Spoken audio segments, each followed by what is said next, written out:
Okay, so yun nga, recap yun nga, pwede nyo siyang isolve either using the graphical method or the simplex method. But in case naman na ang problems nyo ay merong scenarios like transportation, transshipment, or assignment problems, so meron tayong mas madaling way kaysa mag-simplex kayo. Again, pwedeng mag-simplex, pwedeng simplex din yung gawin yung solution in these problems or in these kinds of problems. But then again, hindi siya masyadong highly suggested ni operations research kasi nga meron ng mga people na nag-devise ng mas madaling way para isolve yung mga problems na ganito. Okay? So, let's talk about them in this topic. So, objective, structure, special LP problems using transportation, transshipment, use northwest corner, VAM, MODI, and stepping stone methods. Solve facility location and other application problems with transportation models. Solve assignment problems with the Hungarian method. Okay, so unahin nating i-solve. Okay, konting introduction muna. So we would be exploring the transportation model and the assignment model. So paano madedetermine kung ito yung klase ng model? Depende doon sa problem na nakikita nyo. Okay, so ang structure ng transportation problem, parang halimbawa, meron kayong isi-ship na items from this point to this point, parang LBC. Okay? So, meron kayong tinatransport na, halimbawa, gusto nyo ipadala yung item from here to Quezon City. Okay? Saan sa Quezon City supposedly ilalagay yung padadalhan natin, mga ganong bagay. At the least cost, saan natin siya dapat na LBC branch ipadala para maka-obtain tayo ng mga least cost, ganyan. So, yun yung mga transportation or transshipment problems na tinatawag natin, okay? So, si assignment problems naman, models, these actually tries to address situations like merong tatlong workers, meron ding tatlong job. Okay, kanino i-assign yung kada job? Okay, halimbawa, job A para kay worker A, job B para kay worker B, job C para kay worker C, ay kay worker 3. Okay, pero paano mathematically mag-a-assign? Okay, so yun yung dalawang applications itong dalawang model na to. That's transportation model and the assignment model. Okay? So again, these actually can be solved using simplex. Hindi po kayo nililimitahan na okay lang, ito lang talaga. Pwede pong mag-simplex. Yun nga lang, kung mapapansin nyo, kagaya nung na-experience nyo before, medyo mahirap mag-solve or mahirap mag-formulate ng simplex na problems. Okay? At pag mali ang formulation, mali din ang solution. Okay? Yun yung nakakatakot pag gumagamit kayo ng simplex. Kaya nga, as you've seen during our time na nag-aaral tayo ng simplex, kung mapapansin nyo, inallocate ko talaga specifically yung next 2 sessions after simplex. Next 2 sessions ay for practice. Kasi typically, dun talaga yung heart ng operations research, linear programming solution would be the formulation. Kasi kung mali ang formulation, kung hindi kayang i-formulate, kung mali ang formulation, mali din yung magiging sagot. Okay, so yan. We'll now go to transportation model, our first topic. Transportation model or transportation problem deals with the distribution of goods from several points of a supply, which are called sources, to a number of points of demand. Okay, so halimbawa meron kayong isa kayong manufacturing ng tubig, kunyari, manufacturing ng tubig, hindi yung halimbawa ay distilled water, ganyan, di ba meron tayong distilled water, I don't know, distilled ba yun? Or basta yung water na purified, ganyan. Okay, so di ba, from one location, merong destinations, merong different na de-deliveran. Okay, so yun yung destinations, yung pupuntahan ng water products ninyo, sources, kayo bilang supplier. Okay, so yun, transportation problem, yung typical na scenario pagka ganito yung nakikita nyo. Okay, so usually we are given the capacity of goods at each source and the requirements at each destination. So typically the objective is to minimize the total transportation and the production cost. So but note lang, later naman makikita nyo, note though normal na minimization ang hinihingi pag ganito yung problems, pwede rin naman po na maximization kung sakaling yung nakalagay na costs ay in terms of profit. Okay? But typically nga, ang costs na makikita nyo dito ay with regards to shipping cost, okay, or transportation cost. So therefore, dahil cost siya, dapat minimize siya. Okay? So example lang, transportation problem in a network format. Okay? So kung mapapansin nyo, si Des Moines, hindi ko alam masyado yung pronunciation, basta it's a city. Des Moines, si Evansville, tsaka si Fort Lauderdale. Okay? So itong mga factories na to ay pwedeng mag-deliver sa warehouses na Albert, Boston, and Cleveland. Okay, so simultaneously, pwedeng mag-deliver si Des Moines papunta kay Boston, pwede rin kay Cleveland, pwede kay Albert. Okay? So, different yung pwede nilang puntahan, different yung sources na pwedeng panggalingan ng materials ng kada warehouses. Okay? And typically, we have known, or you will be able to know kung ano yung capacity ng kada factory, okay? At saka yung kayang i-accommodate which represents your requirement for the warehouses. Or itong requirement na to, parang ito lang yung kasya sa warehouse. Okay, halimbawa, medyo maliit yung planta nitong Boston at saka Cleveland, yan lang yung pwede nilang hingin galing sa factories. Okay, so yan yung typical na format or network format ng transportation problem. Okay? So, assignment problem naman, si assignment problem refers to the class of LP problems that involves determining the most efficient assignment of resources to tasks. So, kagaya ng sabi ko, baka mamaya pwedeng i-allocate siya, hindi na randomly, kasi random yung ginawa ko kanina na task A, papunta kay person A, ganyan. Random siya. Pero dito, gagawin natin siya ng logic using the assignment model. Okay, so special purpose algorithms. Although standard LP methods can be used to solve transportation and assignment problems, special purpose algorithms have been developed that are more efficient. So they still involve finding an initial solution and develop improved solutions through optimal solution is reached. They are fairly simple in terms of computation.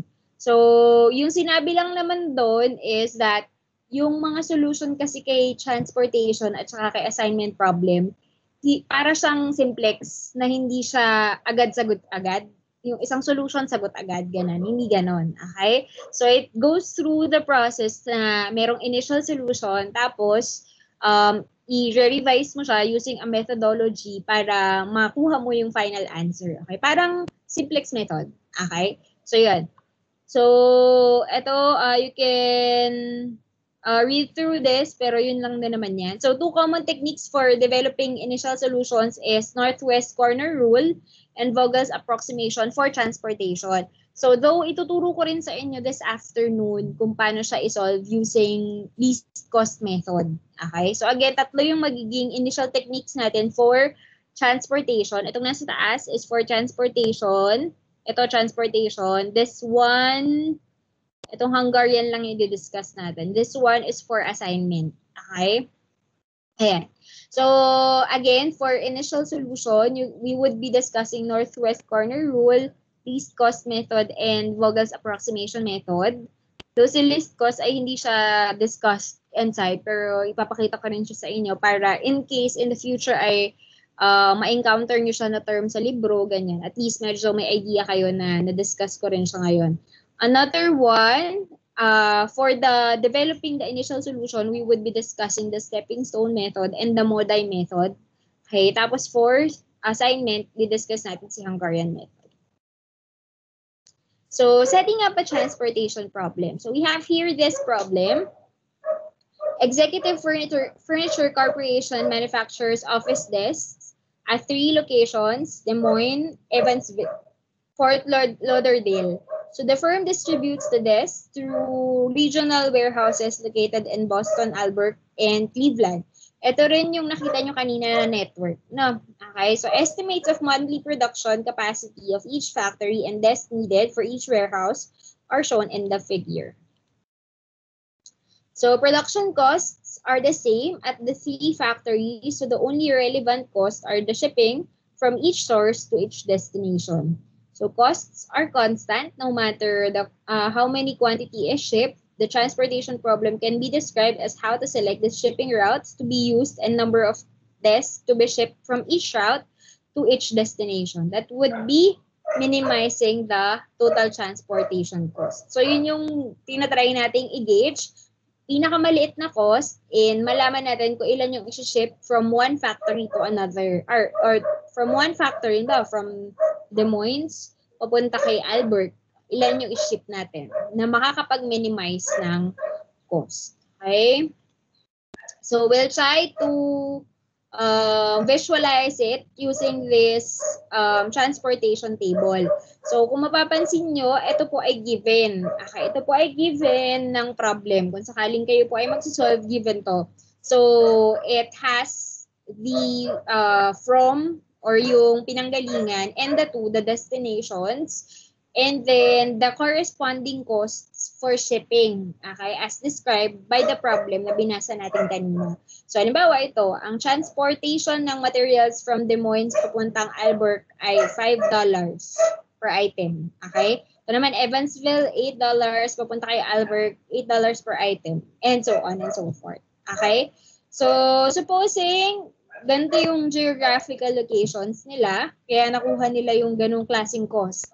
So kung mapapansin nyo, medyo malayo si Albert kay Fort Lauderdale. Check natin yung cost, ha. Albert kay Fort Lauderdale, $9. Medyo malayo naman talaga. Pag tinignan mo sa geographic location, medyo malayo as compared kung ang pagde-deliveran ay kay Des Moines. I mean, ang source ng material ay kay Des Moines. Okay? So yan, medyo mas malapit. Kaya yung cost na nakalagay sa kanya, medyo mas mababa lang din. Okay? So sa ganoong paraan, baka mamaya kasi, miso lang given, ganun. But in reality kasi, sa totoong buhay, pag kayo na yung nag-try mag-solve ng problems, hindi naman laging given yung costs. Okay? And I'm trying to tell you na most probably yung cost na nakita nyo kanina is brought about the transportation na mai-incur ng company dahil sa pagta-transport based sa distance. Okay? Alam mo yun, malayo. So therefore, mas malaki yung cost na nakikita natin. Okay? As compared dun sa mga malalapit. Okay? Typical naman yan kahit naman na alimbawa, mamasahe lang tayo sa jeep, di ba? Pag layo, nung pupuntahan natin, pag mahal nung pumasahe natin. Okay? Para sa mga nagda-drive, pag layo nung pupuntahan natin, paglaki ng consumption ng gas natin. Okay? So pag mahal, nung transportation cost. Ganon din naman yung ibig sabihin nun. Ano pa? Okay? So again, doon ang galing yung costs na yun. Okay? So setting up the transportation problem. So now that you have the cost, you have the source and the destination in the table, okay, you would have to check first if your system is balanced. Okay? Pag sinabi kasing balance, ibig sabihin, yung inyong capacity and yung requirement ay equal. Okay? Paano equal, ma'am? Ibig sabihin, 100 plus 300 plus 300 ay 700. Okay? Kabilang side naman, 300 plus 200 plus 200 ay 700. Equal. Balanced problem yon. Okay? So, ibig sabihin, kayang i-fulfill ng supply yung demand at kaya din naman ng demand yung supply. Okay? Vice versa. Okay? So, balanced problem ang tawag dan. Other details of your initial table or your transportation table for this problem, kailangan nyo pong i-enclose sa mini boxes yung inyong costs. Ito rin yung cost kanina nakalagay. Okay? Ilalagay nyo po yun sa mini boxes kasi itong big boxes, dyan natin ilalagay yung quantities na isi-ship natin. Okay? Yan yung isosolve natin for this problem. Okay? So again, for transportation, for setting up your transportation table, kailangan i-table nyo siya, syempre, i-table, next, i-check kung balance, okay?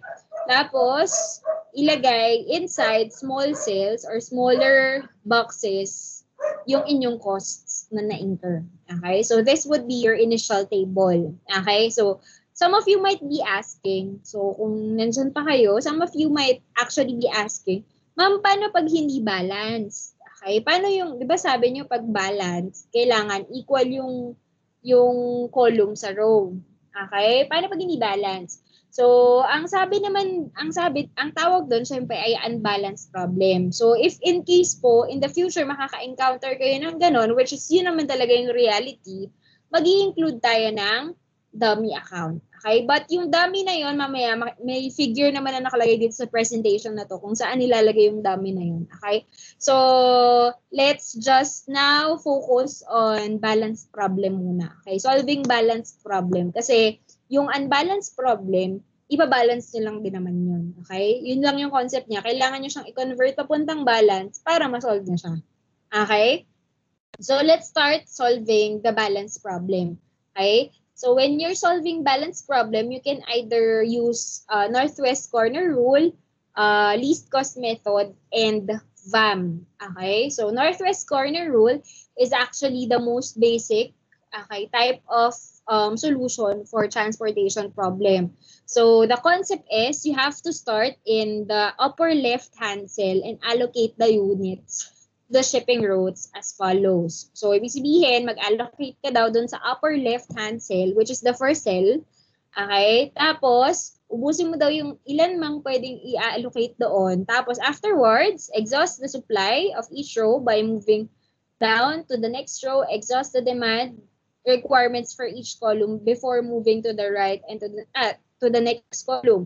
Check all the supply and demand requirements are met. So in this problem, it takes 5 steps to make the initial shipping assignments. Miss, ano yung sinasabi mo? Okay, so let us try to solve it ng manual. Kasi ang makita nyo ay yung nasa presentation na na-solve mo.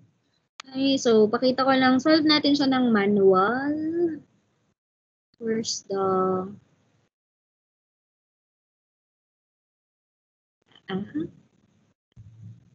ayan.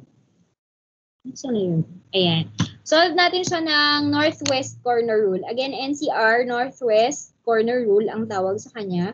When we're talking about northwest corner rule, ang sabi daw, ang rule niya, i-exhaust mo daw. I-exhaust mo na daw doon sa pinaka nasa tuktok o A11 first cell yung iyong data.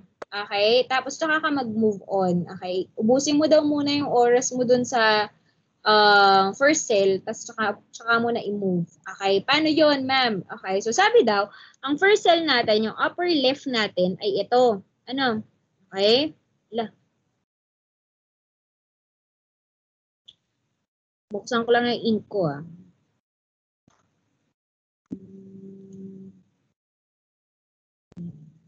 Nakikita na siya. Ayan, kita na. Okay. So sabi daw, i-exhaust daw natin yung supplies natin sa upper left na column. Ay, upper left na box. Okay, so ito yon. So ito yung upper left na box na yon. So sabi daw, i-exhaust mo daw lahat ng possible na pwede mong ilaman dyan sa box na yan. Tapos tsaka ka mag-move. Okay? Na ang movement mo daw, ang sinabi dun sa instruction, ang movement mo ay down. Moving down to the next row, tapos next column. Okay? So, paano siya gagawin? So, lagay natin siya. Nasaan na siya? Hindi makita. Ayan. Okay. So, exhaust natin siya. So, ang pwede lang nating ilagay dito ay ilan? Okay, medyo hayaan natin mag-analyze kayo ng kaunti para makita nyo kung saan. Si Audrey, ilan lang kaya ang pwedeng ilagay sa cell na to?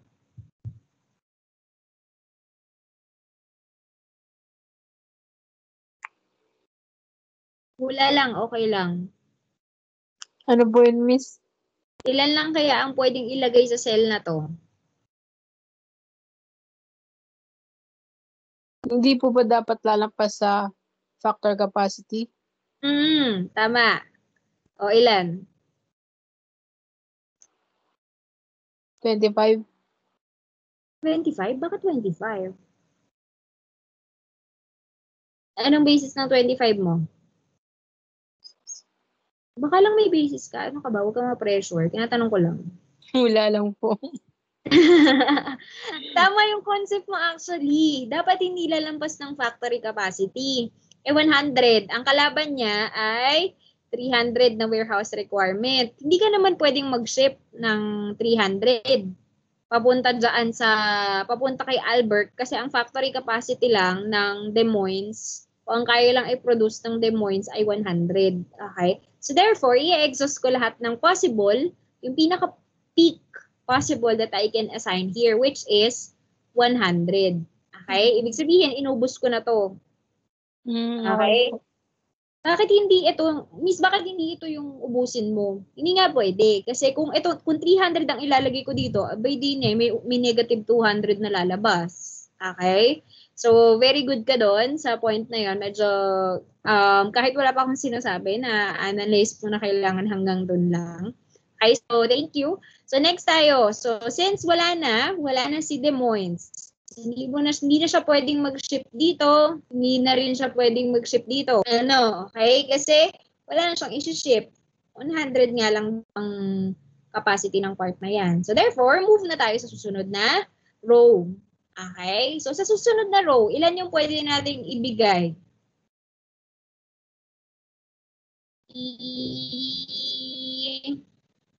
Cheryl. Sa susunod na row, ilan yung pwede nating ilagay?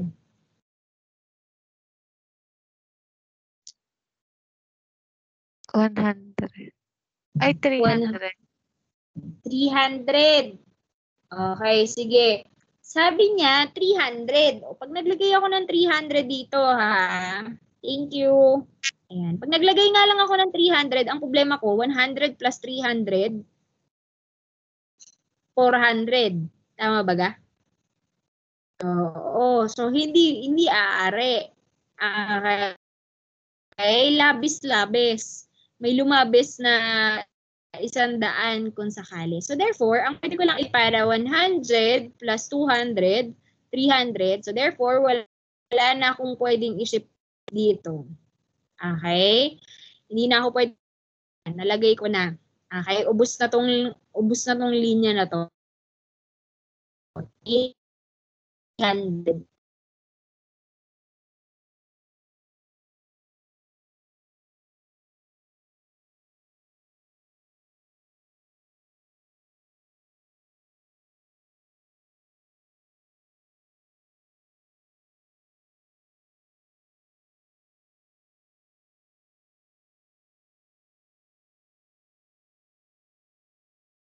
Ayan, sorry na wala ako. Hello? Opo, May. Sorry na, nag-hold on yung meeting ko. Hindi ko alam kung ano nangyari. Anyways, kita nyo pa rin? Opo, kita pa din. Good. Ayan, ang natitira na lang na pwede nating i-ship mula kay Evansville ay 100. So therefore, dito ang pwede nating ilagay ay 100. Sa katabi na agad, huwag na kayong maghanap ng iba. Okay? So ang movement mo from taas, baba ka na. Tapos, tignan mo kung may ma-allocate ka pa dito. Pag meron pa, allocate mo. Pag meron pa ulit, allocate mo uli dito. Pag hindi pa naubos dyan, allocate mo na dito sa baba, tapos dito naman. Okay? So, mga ganon. Yun yung scenario for northwest corner rule. Guys, ito ay northwest corner rule. Na-move ko pala ng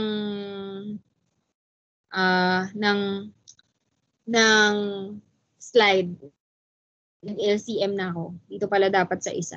Anyway, okay. So, northwest corner rule tong isang to ha. Yung method na to.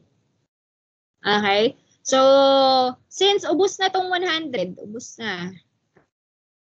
Okay? So, dito, ang natitira na lang 100. Ano? So, pwede pa akong mag-allocate ng 100. Pero, hindi ko na to pwedeng lagyan kasi 200 plus 100, 300. Okay? Tapos na ako dito, ubos na. So, sa baba na ako. Okay? So, lagay ko ngayon. Pwede ba akong maglagay ng 100 dito? Pwede, ma'am. Kasi 300 pa yun. 300 pa. Wala pang bumabawa sa 300. Ay, lagay ko siya. Okay, para maubos to.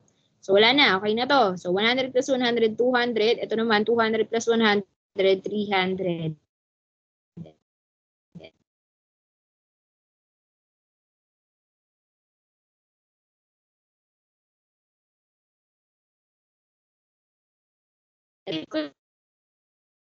Itong 200.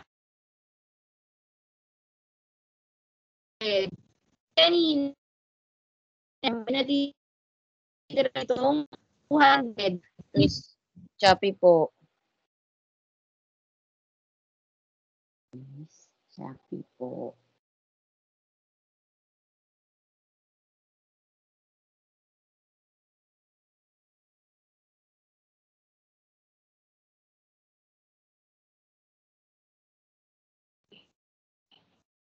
Sorry, binuksan ko yung isang wifi. Sana mag-backup siya kung sakaling mag-down na naman yung isang wifi tuloy. Ang aking phone data. Anyways, sana mag-backup siya kung sakaling mawawala uli ako.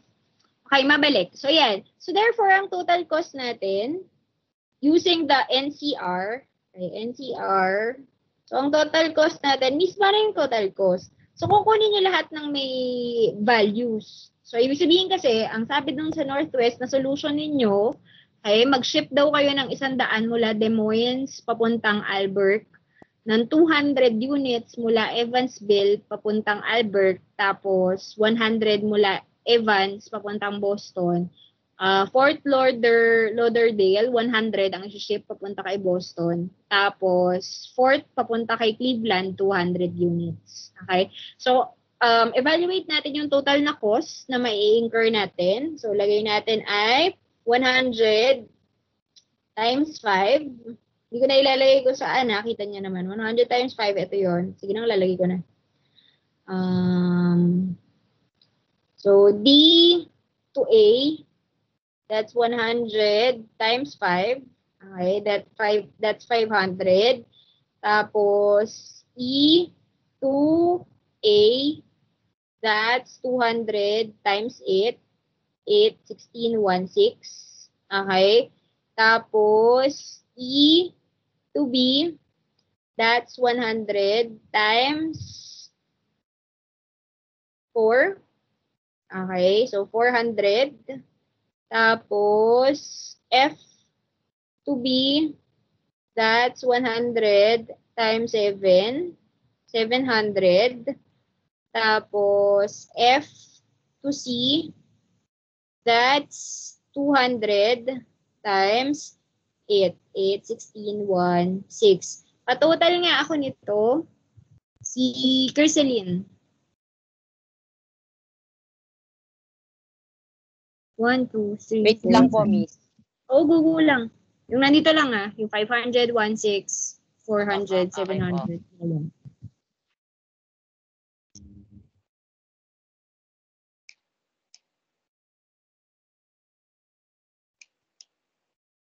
Miss po. 4.8. Okay, thank you. So, 4.8 daw yung cost natin pag ang ginamit nating solution ay NCR or Northwest Corner Rule. Okay, solve naman natin siya using the least cost method. Balikan ko lang yung, ayan, ito ang gamitin natin for the least cost method. Ito LCM or least cost method. Okay. So, si least cost method, ang concept niya is ubusin mo daw yung pinakamaraming possible shipments dun sa pinakamababang cost possible. Okay? Ibig sabihin, identify mo lang daw lahat ng pinakamababang cost, tas ubusin mo yung stocks doon or ubusin mo yung mga pwedeng i-ship doon. Siyempre, damihan mo na doon kasi mura nga eh. Okay? Damihan mo na doon, tas baka mamaya yun yung makakapagbigay sa'yo ng pinakamababang cost. Okay, so yun yung least cost method na tinatawag. Okay, so paano ginagawa yun? Una, identify nyo muna syempre yung pinakamababang cost. Okay, so ano ang pinakamababang cost dyan? 3. 3. Okay, so kung mapapansin natin, medyo madami-dami nga lang yung 3 dyan. Okay, so syempre, ang concept lang naman, wala namang sinabing kung ano mang arte pa si least cost. Ang sinabi lang, Basta mapili mo yung pinakamababang cost, okay na yun. Okay? So therefore, pwede nating piliin kahit ano. Okay? So piliin natin lahat ng 3. Yun kasi yung pinakamababang cost sa loob. Exhaust natin lahat ng possible na pwede nating mailagay dito. Pwede ba akong maglagay ng 200 dito? Kahit kanino, kahit sino, okay lang. Pwede ba akong maglagay ng 200? Hindi pwede. Kasi labis. Hanggang 100 nga lang. Lagi niyong titignan yung katapatan niyang sa baba at saka sa gilid niya. Okay? Eh hanggang 100 nga lang, miss, wag mong ipilit. Okay? So, 100 lang. Okay? 100. Tapos ito, bawasan mo ng 100. Okay? So, eto, wala na siya. Ubus na yan. So, therefore, hindi na ako pwedeng maglagay dito. Ubus na. Hindi na kailangan lagyan to. Okay? So, next. Kunin natin yung susunod na pinakamababang cost. Ang pinakamababang cost na susunod ay 3 ulit. Meron pang 3, sayang naman. So, meron pang 100 na pwedeng i-allocate. Pasok ko na itong 100 na to, ha? Again, pwede naman siya. Pwede yung 100 dito kasi 300 pa naman yung katabihan niya. Okay? So, 100. Lagay natin. So, wala na to. So, ibig sabihin, hindi na ako pwede lagay dito. Ito, mababawasan ng papuntang 200. 200 na lang ang natitira doon. Evansville. Identify natin yung susunod na pinakamababang cost sa mga pwede pang lagyan. Ito, hindi na pwedeng lagyan. Ito, hindi na pwedeng lagyan. Okay, kasi ubus na yung factory capacity. Okay? Sunod. Okay? For yung susunod na pinakamababang cost dun sa mga pwede pa natin. So, lagyan natin siya. Pwede bang ilagay ay 200? Pwede? Kahit sino, guys. Yes po. Okay. Pwede ang 200, ma'am, kasi yung 200 capacity 200, ang limit sa baba ay 100. So, 200. Lagyan na natin siya. So, 200. So, therefore, hindi mo na pwedeng lagyan to at hindi mo na rin pwedeng lagyan to. Okay? So, next, ang natitira na lang na walang X ay itong $9 na are. Okay? Which is 300 yung ilalagay ko. Okay? Sa kanya na lang eh. Siya na lang ang natitirang walang X eh. Okay? So, ngayon, solve natin yung cost. Okay? Yung cost na na-incur. Double check lang natin 300, 300. Ito ay 300. Okay na, ubus na to. 300, 300. Ito 200, 200, 200 plus 100, 300, 100. Okay? So, as you can see, 1, 2, 3, 4. Mamaya makikita niyo yung scenario na parang kakaunti yung laman niya. Anyways, ngayon hindi pa natin kailangan i-analyze yun kasi in the future discussion pa yun. So, kunin natin yung total cost using LCM. Okay, LCM ko. Okay, so ang pagta-transport ay F to A is equal to 300 times 9, 27. Okay. Tapos, sunod ay E to Boston, 200 times 4. D to Cleveland. Okay. 100 times 3. Tapos, E to Cleveland ulit. Okay, 100 times 3. Apat lang. Okay? So, 200 times 4, 800, 300, 300. Pa-compute nga ako ng total cost.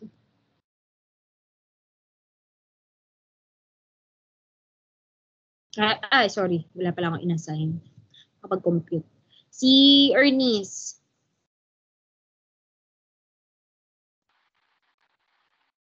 Total. Wait lang po. Oo, go lang.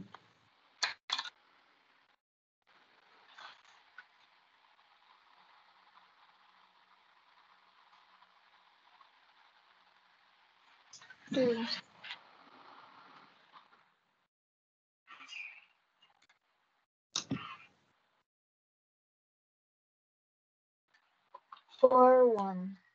4-1. Sakto na, 4-1. Thank you. Ayan. So, ang total cost daw dito ay 4-1. So, mas mababa yan kesa dun sa cost natin kanina na 4-8. O, diyan. Second. Yan. Meron pang pangatlong method. Okay. Pangatlong method para pag-solve ng initial is si VAM. Okay. Or si Vogel's approximation method na tinatawag. Okay. Si Vogel's approximation method or VAM. Okay. So, medyo komplikado lang siya. Kasi ang gusto niyang kunin ay yung i-analyze yung opportunity cost bago ka mag-solve. Okay? Paano ina-analyze yung opportunity cost? Unang step, kailangan mo daw kunin yung difference between the distribution cost on the best sa row at saka sa column. Paano yun, miss? Okay? So, una daw, kailangan mong kunin yung pinakamababang cost sa row at saka sa column. Okay? Ano ang pinakamababang cost sa column na lang muna? Kahit ano naman eh. Row or column, kahit ano. Diba? Sige, row muna. Ang pinakamababang cost dito ay 3. Okay? So, with that, yan yung magiging basis ninyo sa magiging costs ninyo sa lahat.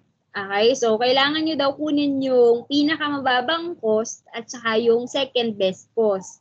Yun yung opportunity loss. So, in this case, ang pinakamababa natin ay 3. Okay? $3. Tapos, ang pangalawang pinakamababa natin ay $4. So, therefore, ang opportunity cost niya ay, lagay ko dito ha, 1. Dito sa sumunod, note lang, na kaya pinakamababa yung hinahanap natin kasi ito ay minimization. Ha? Okay, pero pag maximization, pinakamalaki naman ang hahanapin nyo. Pinakamalaki versus dun sa second na pinakamalaki. Okay? Pangatlong row, we have 5 at saka 7. Okay? 5 yung pinaka-best na pinakamaliit na cost, 7 yung isa. So 5 minus or 7 minus 5 ay 2. Okay, next.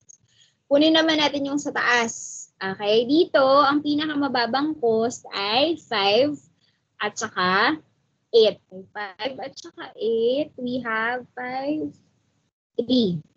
Okay, ito, 4 at saka 4, 0. Itong isa ay 3 at saka 3, 0. Okay, so yan, okay na. Nakuha na natin lahat ng opportunity cost. Pwede na tayong magpunta sa step 2. Yung step 2, identify the row or the column with the greatest opportunity cost difference. So, ibig sabihin, out of these, kukunin na daw yung pinakamalaki. Okay? Yung pinakamalaki sa atin ay itong si 3. Ano? Okay? So, with that, assign as many units as possible to the lowest cost square in the row or column selected. So, kung napili natin tong 3 or itong column na to, column 1, as the greatest among all the opportunity cost na nakita natin, okay, so, titignan daw natin sa column kung ano yung pinakamababa na cost. Tapos, exhaust daw natin yung mga lahat ng possible na quantity dun sa pinakamababang cost, dun sa column or row na napili natin. Okay. In our case, ang nakuha natin ay ito nga. Okay? Ang pagpipilian natin, 5, 8, 9. Di bagat ang lowest cost nga ay 5. Okay? So, ubusin daw natin yung gano'ng kadaming pwedeng ubusin kay 5. Okay?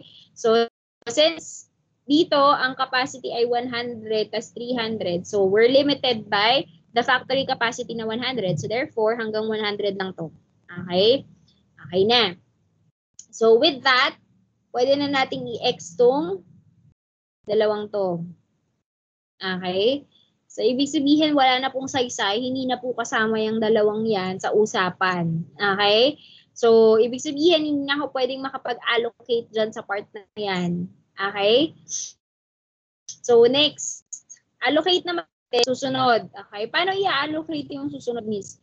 Siyempre, i-revise natin yung ating opportunity cost kasi nabawasan na ng factors ay nabawasan na ng isang row. Okay? So, dito, From 3, ang magiging opportunity cost na lang natin ay 8 minus 9 or 9 minus 8 ay 1. Huwag nyo lang i-negative mga kapatid. I-absolute value na lang yung pag-minus nyo kasi yun lang naman yung kasama sa analysis. Ano? Okay, tas 7 tsaka 4, ang ating magiging cost, bagong opportunity cost ay, okay, dito ay 3 at saka 5. Hindi na pwede itong si 3 sa taas. So 3 tsaka 5, we have 2. Okay? Dito sa isang to, hindi nakasama to, syempre. Okay, tapos dito na pareha naman. Namang nag-close dito sa mga to. So pareha pa rin yung nasa ating column na column 2 at saka column 3. So same process as kanina, kunin daw uli natin yung pinakamalaking cost. So yung pinakamalaking opportunity cost, which is si 3, doon tayo mag-allocate ng pinakamadami process. Okay, so in our case, i-assign natin kay 7 or 4. So kay 4, syempre, ang pinakamadaming pwede natin i-allocate kay 4 ay 200. Okay, out of 300, hindi pwede. So 200 tayo. Okay. Tapos, wala na to. Or wala na to. Okay. So, ito may natitira pang 100. Kung gusto nyong ikisan, pwede naman. Wala naman nagli-limit sa inyo. Sige, yan. Ikisan ko na. So, kapag allocate na uli tayo, recheck uli ng inyong opportunity cost. Since wala na, hindi na pwedeng lagyan, extra yan. Okay? Revise natin tong ating table. Okay? So, ito ay pwedeng mag-allocate. So, ito ay 3 minus 8 na lang. No. 3 minus 8 or 5. Okay? Tapos dito, 5 at saka 9. 5 at saka 9 ay 4. Dito sa taas, same pa din. Ito, wala na talaga siya. Ito ay 1. 1. No, 1. Pareha naman. Okay, so sunod na tayo. Next, ang pinakamataas na opportunity cost ay 5. Okay, so therefore, focus naman tayo sa row 2. Row 2, ang mga pwede nyo lagyan ay 8 at saka 3. Siyempre, mas mababa yung 3. So, kay 3 ka maglalagay ng 100 na natitira. Na, para ubos na to. Okay, so ito ay hindi na pwedeng lagyan. Okay, so therefore, ito ay wala ng opportunity cost na natitira.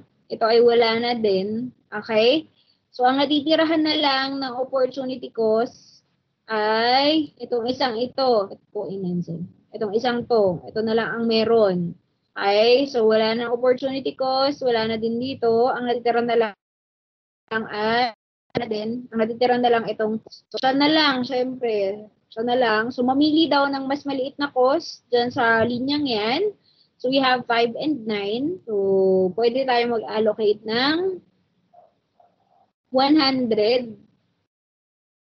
Bakit 100? Kasi may 100 na dito, 200. No. Okay? So, 100 lang dito, tapos dito sa kabila ay 200. Okay? So, kunin natin yung total cost.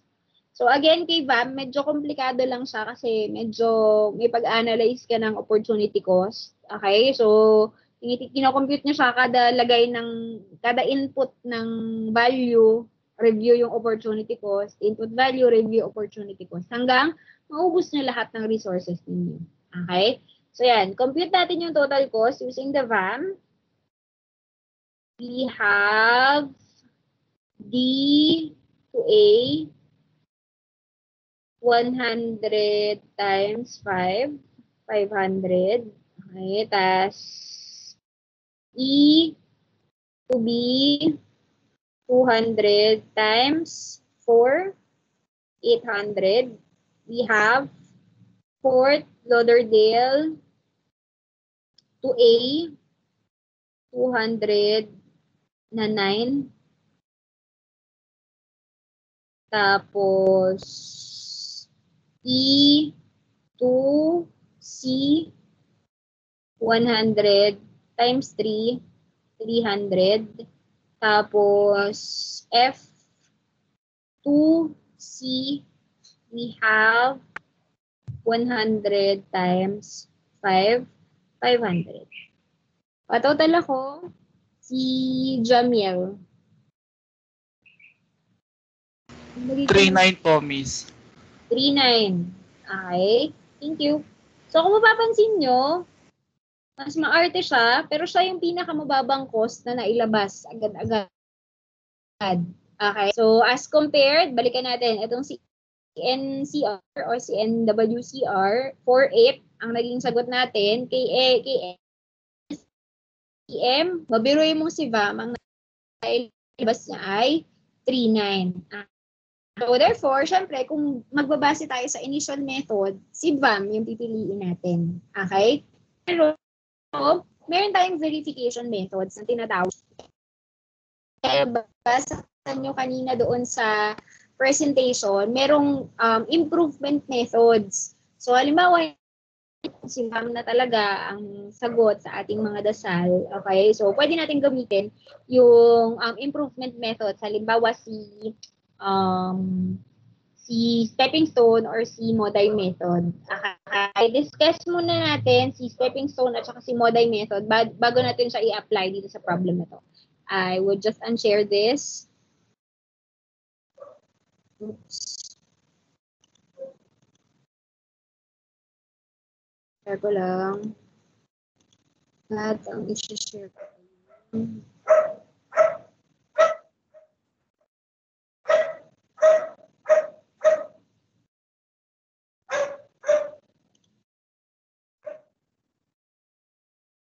Ayan. So, ito yung mga ginawa natin kanina. Ang dami nating pinagdaanan. So, kung mapapansin nyo dito sa presentation na to, hindi ko po hindi dito si LCM. Ang diniscuss dito ay Northwest at saka si VAM. Kasi yung libro, hindi niya na diniscuss si LCM. Okay? Kasi nga hindi naman siya laging, kumbaga, medyo, ang pinaka-close talaga sa reality lagi ay si VAM. Okay? Pero yon, for purposes of development, medyo dinidiscuss din madalas si Northwest Corner Rule at saka si LCM. So, let me just go with this. Ayan. Okay, so stepping stone na tayo. Stepping stone, again, stepping stone method is an iterative technique for moving from initial feasible solution to optimal feasible solution. So, halimbawa, gusto nyo i-edit yung results niyo from Northwest Corner Rule. Titingnan natin kung final na ba siya. Okay, kumbaga hahanapin natin yung final solution kasi nakita natin nagtatlo kasi tayong solution kaya kitang-kita natin na hindi Northwest Corner Rule na 4.8 yung final na sagot. Okay? Alam natin na 3.9 yung sagot. Okay? So, para ma-convert nyo yung Northwest Corner Rule papunta dun sa tamang sagot, pwede nyo gamitin si stepping stone. So, ito yung steps, ito yung discuss muna natin yung kung paano siya gawin.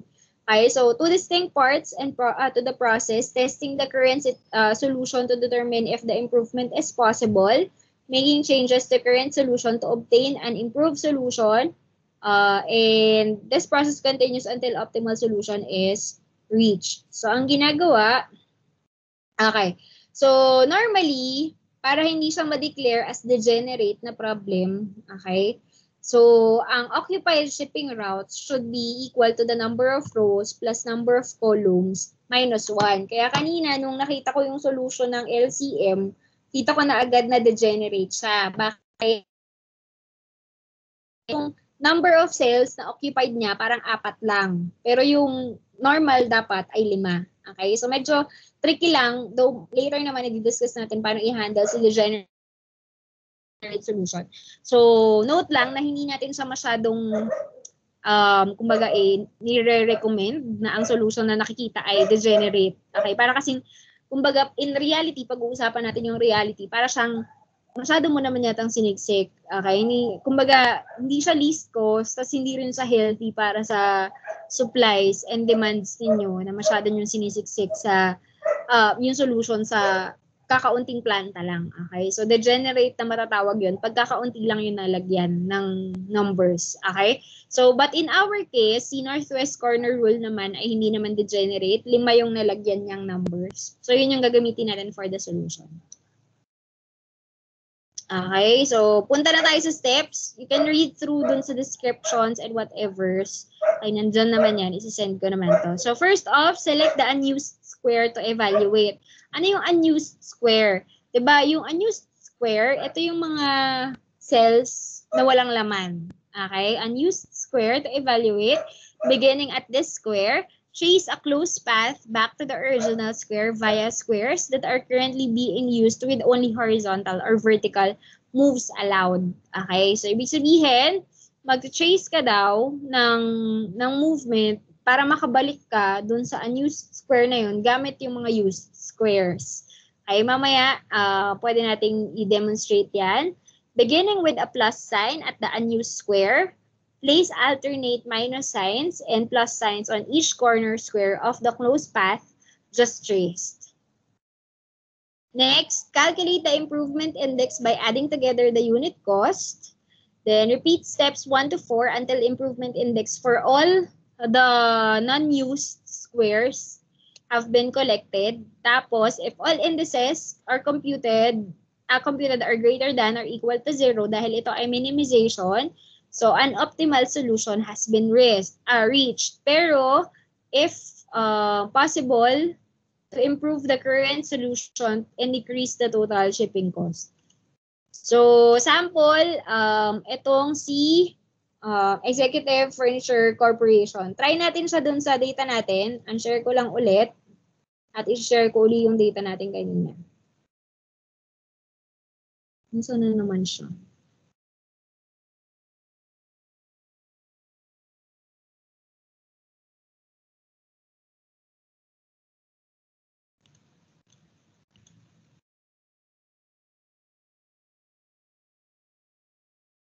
Ayan. So, ito yung solution natin kanina. Ang gamitin natin ay itong value ni Northwest. Ayan. Tandaan nyo ha, 100, 200, 100, 100, 200. Lagay natin yan doon sa stepping stone. Ayan na pala, nakalagay na pala. Ayan. So, ito yung naging solution natin sa ating northwest corner rule na problem kanina. Ano? Okay, so we will try to apply stepping stone method by following the steps. So, una daw, kailangan daw i-identify nyo yung mga unused squares. Tapos, kailangan nyo daw mag-compute ng improvement index. So, ma'am, ano yon? Okay, so simulan natin sa unused square na array. Okay, so we have here, first unused square. Kahit saan naman kayo magsimula, okay lang. Okay, wala namang issue doon sa buhay na iyon. Okay lang yon. Ang point lang, kailangan daw ay makapag-enclose kayo ng path. Tapos magsisimula yung path sa positive. Okay, paano yun? Okay, bawang i-analyze ko itong si Boston, si Des Moines to Boston na unused square. Okay, so ang path nito is positive, ganda, yung mga pagsulat. Okay, positive, papuntang negative, positive, negative. Okay, Miss, paano mo nagawa yun? Paano mo nagawang, bakit mo nasabing dun siya padaanin? Okay? Ang point kasi ng stepping stone, kailangan daw yung unused square mo, patatapakin mo sa may laman. Okay? Sa may laman lang. Okay? Hanggang makabalik ka dun sa box na walang laman. Tapos, ang signs mo ay positive, negative, positive. Okay? So, in my case, dahil madali kasi itong si Boston Des Moines, Boston, kasi nga, yung mga katabihan niya, meron agad values. Okay, so yan. Ito lang yung kanyang value. So, therefore, ang kanyang improvement index ay Des Moines to Boston. Positive 4, minus 4, plus 8, minus 5. Ilan to? Kahit sino.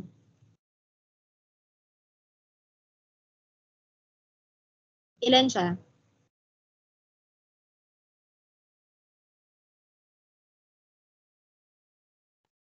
3. 3. Positive, negative? Positive. Positive.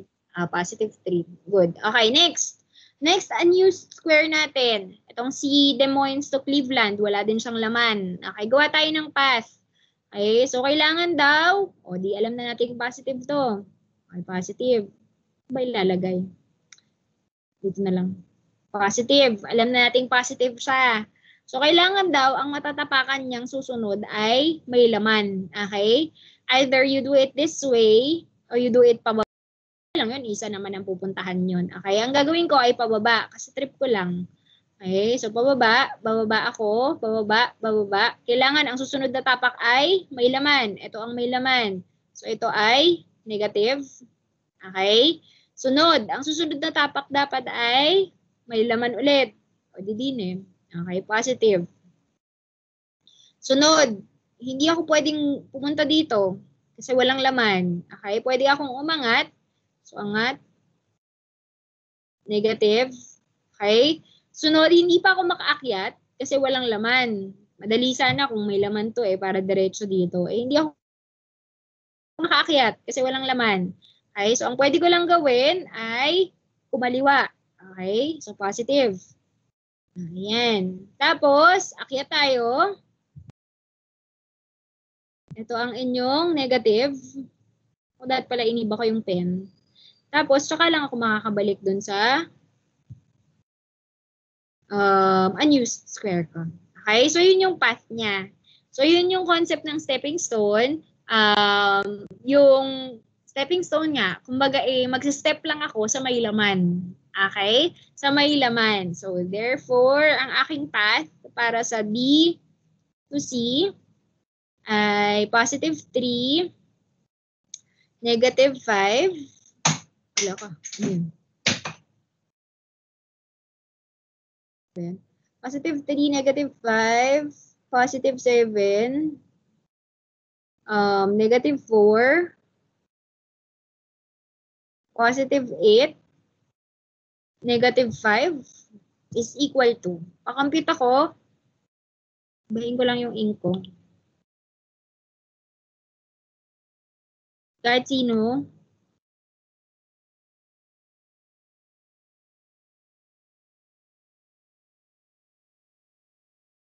So, habang nagko-compute, gagawin ko na yung itong cell na to. Iba ko ng ink dilaw. Sana makita nyo. Oh my God. Ayan, kita naman sana. Ayan, dilaw para dito sa unused cell na to. So, I have it positive. O, lagay ko dito, positive. Naku, sana makita nyo. Dilaw na matingkad pala siya. Hindi kita. Wait lang, papalitan ko lang.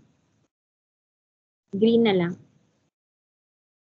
I have here positive. Okay. Putan natin siya. O para naman hindi, para hindi kayo masyadong restricted na laging pababa, pwede rin namang pakanan, pakaliwa. Simulan natin pakanan. Okay? So, positive.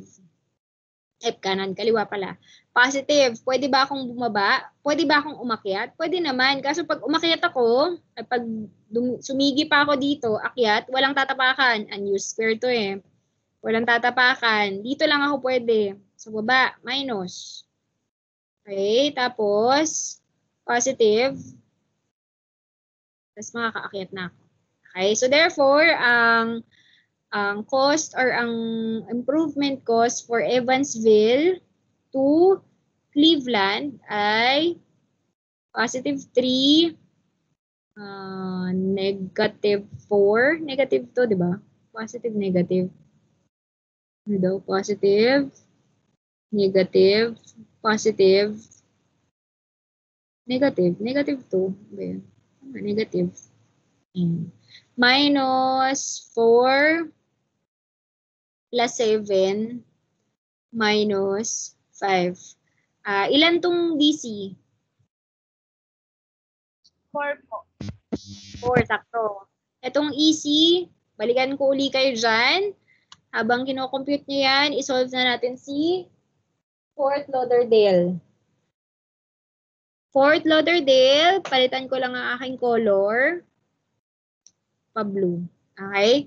So, since ito, madali lang din ulit kasi may katabihan naman siya, enclosed siya. So, positive, okay, pathing to negative, path to positive, negative, okay. So, yun na yung path niya. Okay, so, ang cost niya ay F2 A ay positive 9 minus 8 plus 4 minus 7. Ilan tong easy? 1. Sakto. Okay. Tapos, ang FA.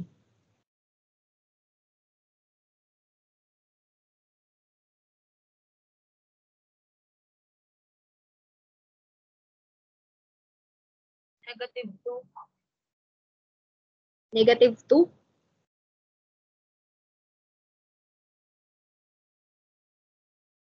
Sure na ha. Check nga natin itong si isa. E minus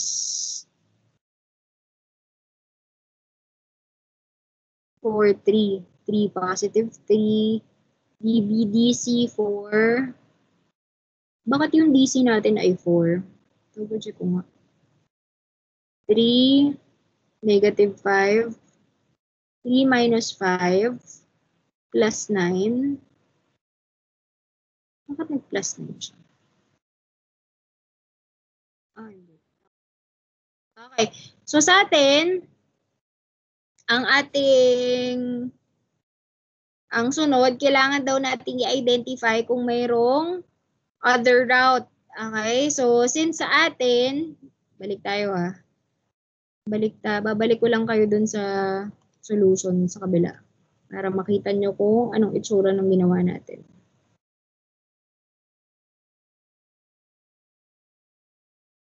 Saan na siya?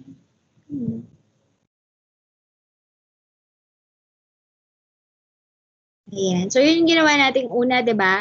Sabi daw dun sa susunod na step, di tapos na tayo sa plus minus. Ang sabi daw sa step, yan yung ginawa natin. Balikan ko na nga lang yung general step. Haba kasi. Ayan. Pagka-calculate daw ng improvement index, repeat 1 to 4 until all improvement index has been calculated. If all indices computed are greater than or equal to 0, an optimal solution has been reached. So sa atin, supposedly, meron tayong hindi na-compute. Nga ba?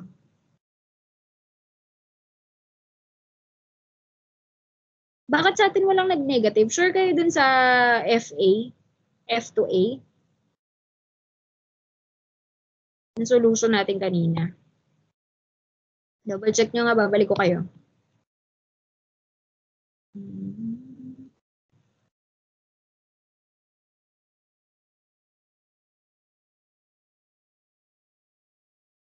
Ayan, pa-double check nga ako nung sa FA. FA ba? Pa-double check ako kung merong talagang walang nag-negative.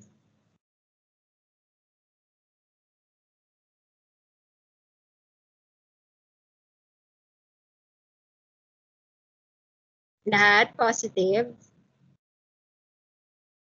Negative yung sagot. Ng alin? Yung FA po, negative yung sagot. Okay. Negative. FA, negative 2. Negative 2 naman pala talaga. Nakatuloy ako. Okay, so since merong, diba ang ruling, kailangan daw ay greater than or equal to lahat. 2, 1 lahat. 2, 0 lahat. Okay, so yung positive. So meron tayong FA na negative 2. So therefore, yung FA path, yung ating i-edit. Okay, o yung FA path, yung ating i-improve. So with that FA path, identify natin ang FA natin na itong maliit na array. Itong 200, 100, 100 with cost na 8, 4, 9 at saka 7. So sabi daw, para makukuha ka ng improved solution, kailangan mong i-identify yung smallest number na nasa loob ng squares. Okay? So ang nasa loob ng squares natin ay 100 at saka 200. 100, 100, tas walang laman, tas 200, 100. Di 100 yung pinakamaliit. No? Okay? So after that, i-add nyo yung 100 na yan sa may positive sign, plus ima-minus nyo sa may negative sign.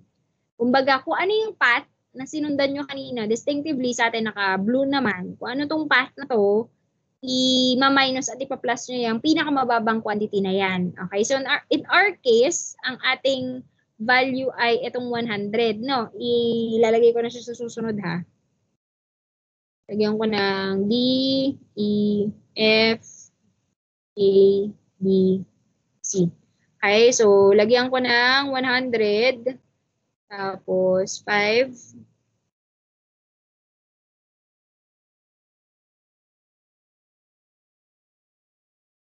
lakad pala ng 5. 5, 4, 3, 3. Yung iba po, hindi nyo kailangan pakailaman kasi hindi naman sila, kumbaga hindi yun yung na-identify nyo na for improvement based dun sa stepping stone na method. Okay? Yan. So, yung iba ilalagay ko 100. Ito hindi ko ilalagay itong 200 tsaka 100 kasi gagalawin nga natin siya. Nasa path siya. Ito hindi siya nasa path. Okay? So, lahat ng nasa path na blue, gagalawin daw, ipo-plus minus yung smallest quantity out of dun sa lahat ng items nyo inside your loop. Okay? So, dito, minus 100 ang gagawin natin. Minus 100, minus nga ba? Saan nagsimula? Plus 100. Okay? Plus 100 minus 100. So, 200 minus 100 ay 100. Okay? Tapos dito plus 200. Tapos dito minus 100. Di wala na. Okay? So, yan na yung bago nating bago nating table, transportation table. So, recheck lang natin yung quantity, 100, 300, 300, 700. Tapos ito ay 1, 2, 3, 300, 200, saka 200. So, recheck natin kung ilan na yung cost. Okay, recheck natin yung cost. Magkano na? So, pwede nyo i-recheck 100 times 5, 500. Tapos, 100 times 8, 100 times 8, 800. 200 times 4, 800. Tapos, 100 times 9. Saka 200 times 5. 5. Ilan?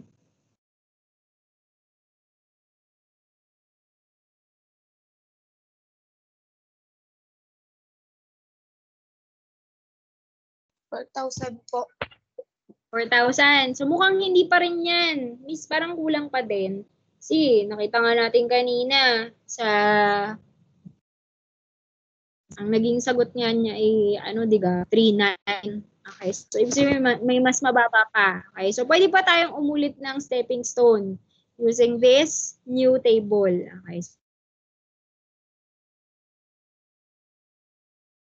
So, ibahin ko lang uli yung color ko.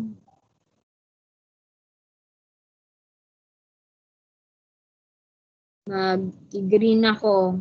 Okay, green muna. Unused square tong 4. So, we have positive. Okay, ang path ay negative, positive, negative. Okay, with dB na 4 minus 4 plus 8 minus 5. Okay, so pa-compute na lang ako niyan. Next na ako, para medyo mabilis tayo. Palit lang ako ng color.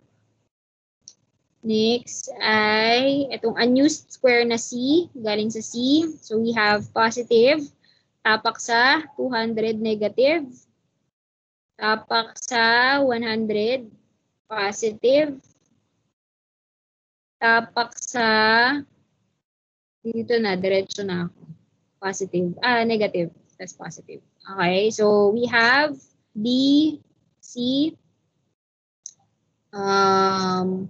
positive 3, negative 5, positive 9, minus 5.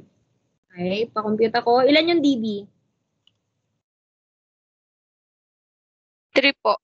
3. Positive ha. Positive 3. Okay. Yung DC pang kino-compute ko na tong C. Pointer options, color, dark blue. Okay. So si 3 ay positive, negative, positive, negative. Kakabalik na ako. Okay? So, we have EC na 3 minus 5 plus 9 minus 8. Ilan si DC? 2 po. Positive 2. EC?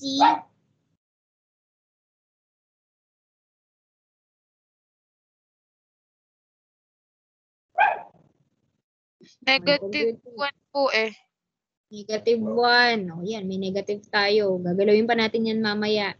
Anyways, so ito muna ang si isa para isang galawan na lang. So meron pang isang unallocated. We have this one, positive, negative, positive, negative. Okay?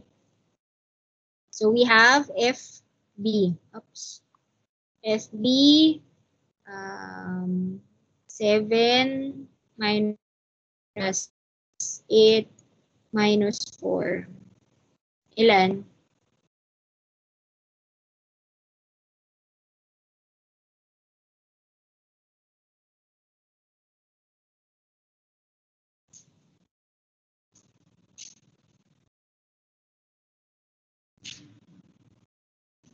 Ilan? 2 po. Positive. Apo. Okay. So, ibig sabihin, meron pa tayong isa pa. Okay, na negative dyan. So, galawin natin yung path ng pula. Ay, hindi pala. Blue pala. Dark blue. Dark blue. Okay, so, lagay ko lang dito sa kabilang table. Wait lang. Palitan ko lang yung pointer ko. Gawin kong dark blue. Ayan. Dito na ako magagawa ha. We have D, E, F, tapos we have A, B, C, and we have 300, 200, 200, plus 100, 300, tsaka 300. 700. Okay, so yung mga wala na namang kulay blue na mark, okay, so lagay ko na sila. 5, 4, 100. Tapos 3, 3, 4, 8, 9, 7, 5. Okay. So, lagay ko na yung 100. Yung 200, hindi naman din siya kasama. Tapos, ano pang hindi kasama? Wala na, yun lang. Okay, so lahat kasama na. So, identify daw the smallest. Since na-identify natin na ang path niya ay ito, to ito, to ito, to ito, tapos diretso na dito. Kung papansin nyo, hindi ko na to dinaanan kasi hindi naman siya corner. Okay? Pwede nyo siyang lakdawan kasi hindi naman siya kakanto, kumbaga. Okay? So, yung mga kakanto lang, yun lang yung inyong lalagyan ng sign. Okay? So, out of all the boxes that we have 200, 100, tsaka 100. So, 100 uli yung smallest natin. So, kagaya ng ginawa natin kanina, plus minus dun sa path. So, plus 100, di 100. Minus 100, 100. Tapos dito, plus 100. So, from 100, magiging 200. Minus 100, wala na. Tapos yun na ulit. So, rechecking, 300, 200, 300. Tapos, 200, 300. Okay? So, yan na yung bago nating bago nating transportation table, recheck uli natin kung meron pa tayong kailangan. Okay? First off, pwede natin siyang i-compute ulit yung cost. Compute natin yung cost, 100 times 5. Though normally, tayo kasi meron tayong inaay na sagot. Okay? Yung meron tayong 39 na pinag-uusapan. Pero yung iba, ang gagawin dyan, compute na yung improvement index ulit. Okay? So, pwede namang ganon o pwede namang para medyo hindi nakaka-stress, para alam natin kung nagde-develop tayo ng tamang sagot, pwede namang kunin yung sagot. 5, tapos 200 times 9, tsaka 100 times 5. Okay, so we have 500 for 800. Ano to? 100 times 5. Ano to? 100 times 5. 500. Lay naman. 9, 18, 1, 8, at saka 500. So, patotal ako. Habang tinototal nyo yan, titignan ko na yung improvement index dito. Okay, so again, this is phase 1, that's phase 2. So, ito na yung phase 3. Habang tinototal nyo yan, kunin ko yung improvement index kung meron pa.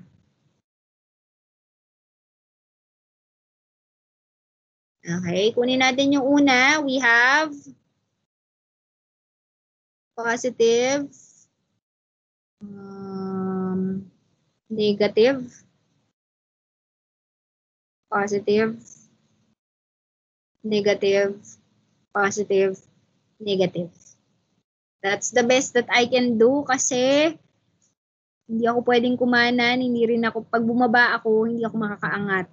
Okay? So, yan yung improvement index ng DB.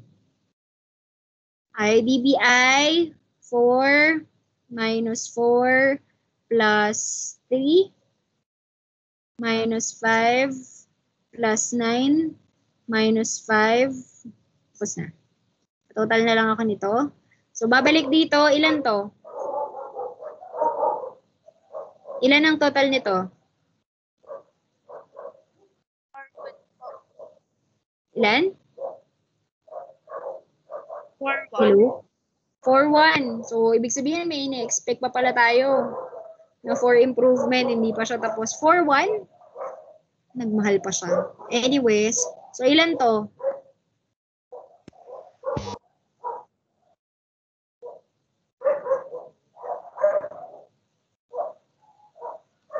Okay, habang hinahanap nyo, and proceed na ako sa second, unused cell. I have here positive, negative, positive, negative. Okay, so I have BC as 3 minus 5 plus 9 minus 5. Total ako,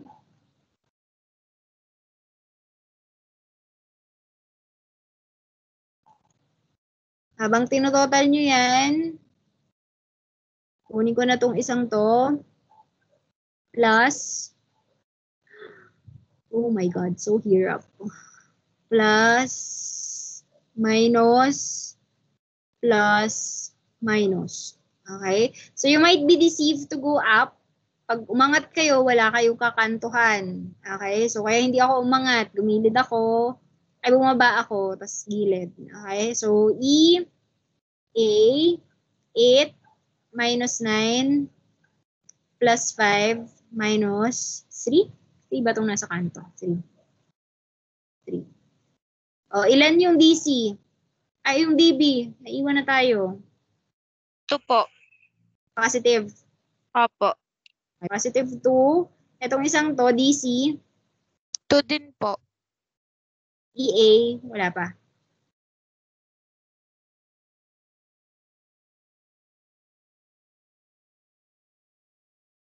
Ano po ba yung nasa dulo? Minus 3? Oo, minus 3.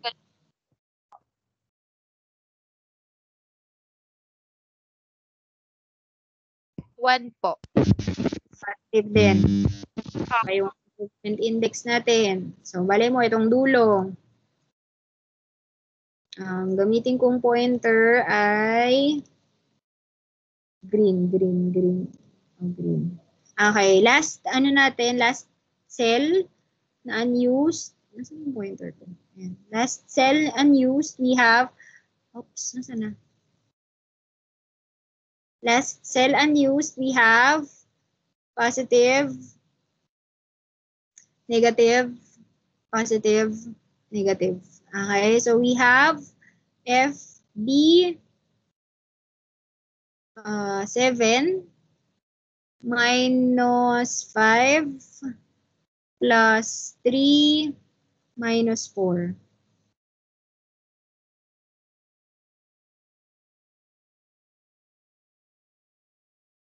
Nine, 10, positive.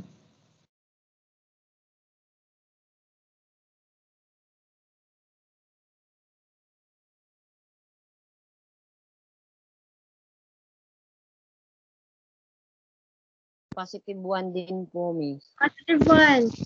Ibig sabihin, ito na ang optimal solution daw natin. I-recheck lang natin ha, pa-compute ako ulit ha. Bali, 100 times 5, 500. Tapos, 200 times 4, 800. 100 times 3, 300. Tapos, ano ba yan? 100 times 5, 500. Tapos, 200 times 9, 9, 18. 1, 8. Tama ba ga?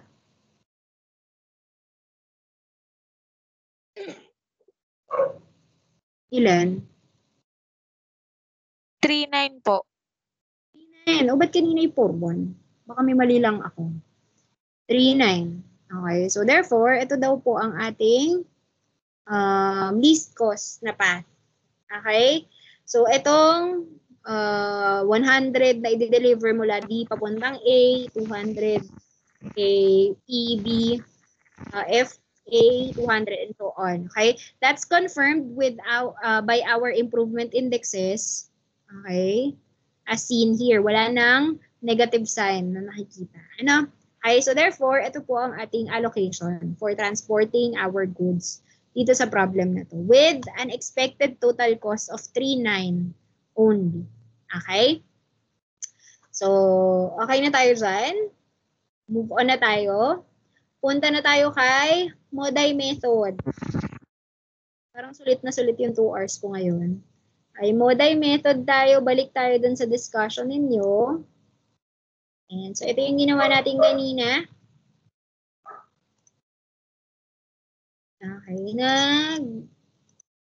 stepping stone tayo at ito din yung nakuha nating solution. Ayan. So, 3,9. Ito din yung nakuha nating solution using the stepping stone method.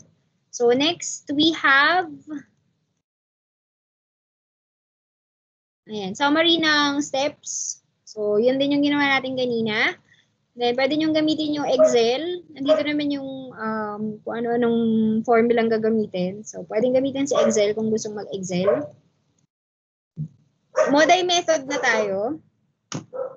Moday method or modified distribution method allows us to compute for the improvement index quickly for each unused cells without drawing all the closed paths. So, kung mapapansin nyo kanina, medyo prone to error yung closed path.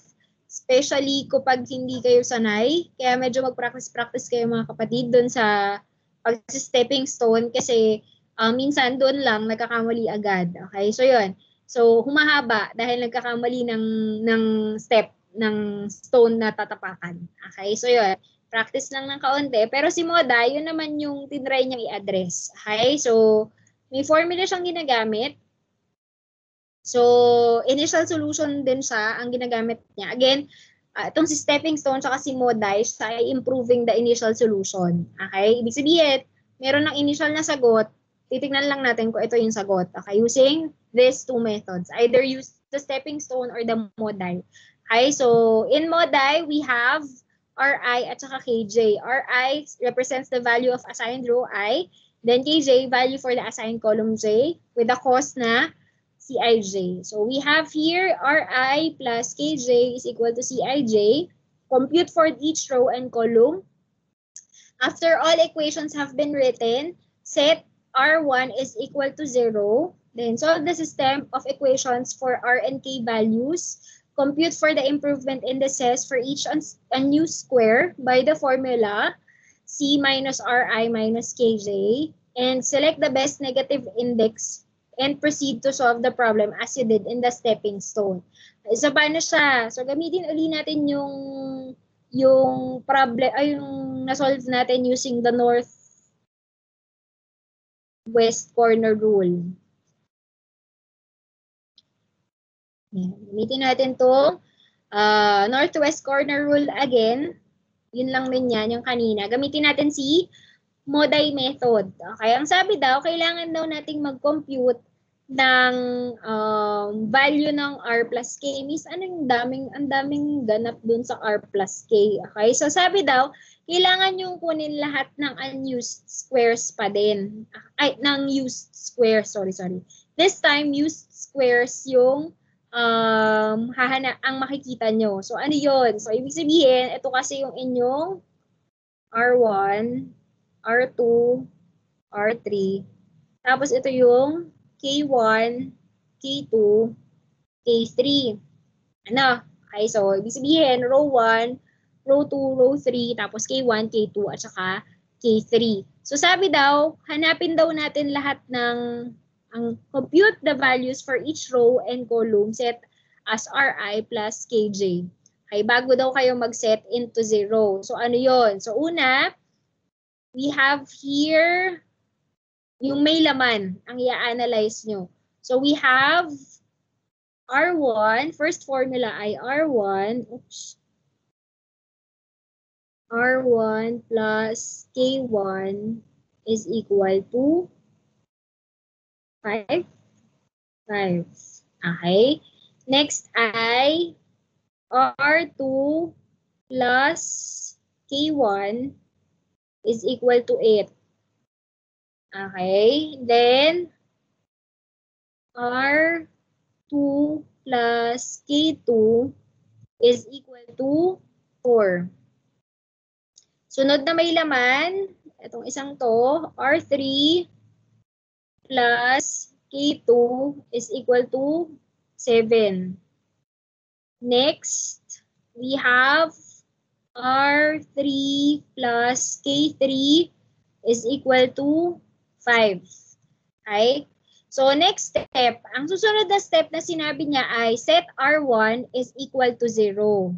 So, ibig sabihin, if R1 is equal to 0, set daw natin to as equal to 0. Okay, so if R1 is equal to 0, therefore, we have 0 plus K1 is equal to 5. So therefore, we have K1 is equal to 5. So since alam nyo na yung value ni K1, pwede na nating isolve si R2.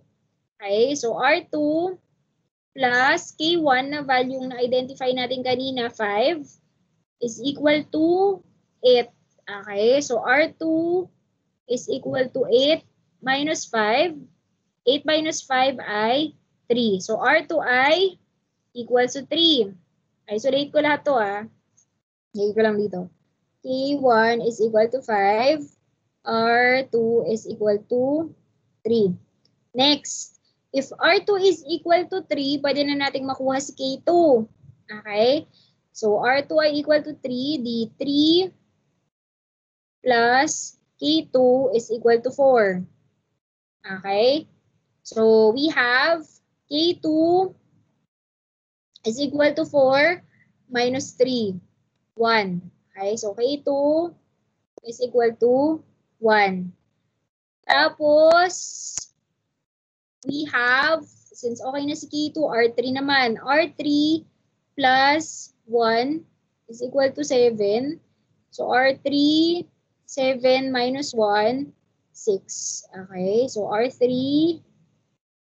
6. Okay, tapos, next ay R3 now 6 plus K3, 5.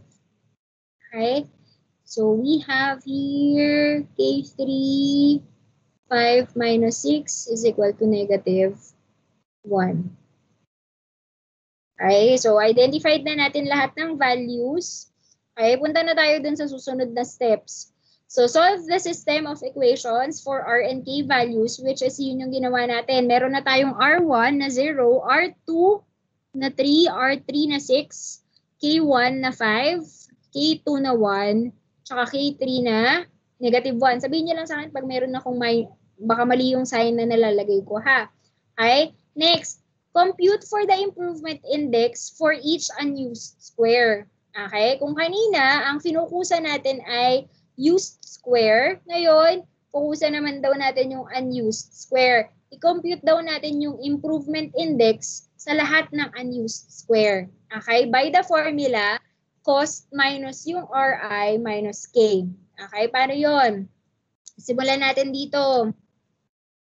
Teka lang, nasa na yung pointer ko? Ayan. Simulan natin yung kay Des Moines at saka kay Boston.